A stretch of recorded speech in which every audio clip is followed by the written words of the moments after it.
This space allows for us to actually work with people earlier on, before they've reached such a stage of need that they end up needing secondary care. So one of my passions is prevention,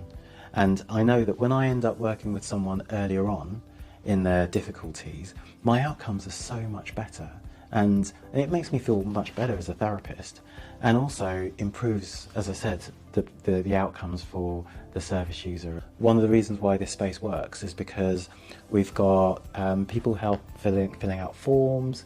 we've got a DWP drop-in, we've got access to sort of housing support and things like that. And obviously all of these challenges impacts on a person's mental health.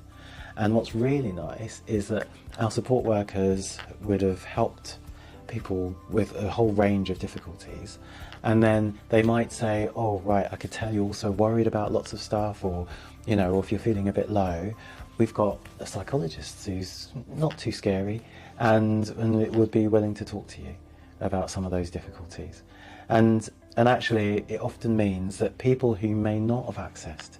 mental health services, or may have been too afraid to talk about their problems, or for whatever reason, maybe stigma, etc., wouldn't have even contemplated sitting opposite a psychologist, are actually able to come in and actually just try it out. And we're in a shopping centre. It's actually much easier to say, I'm just popping out to the shops, I'm just popping out to get, and actually, yes, they might pop into the shops, but they can also pop in and get support from us, which means that people are able to access support in a more confidential way that maybe helps them to manage any of the stigma problems or any of the other sort of barriers, overcome those barriers to accessing talking therapies. I actually think this is the model that all mental health services should be following. We've got a lot of community partners, especially in South London, where we've got big communities of the global majority who maybe don't quite trust mental health services, and we can work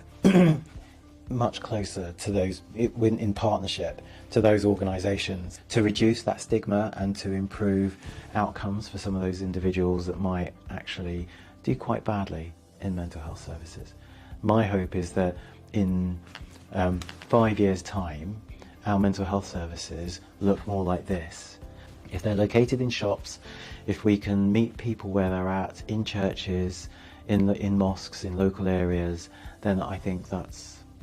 the way forward.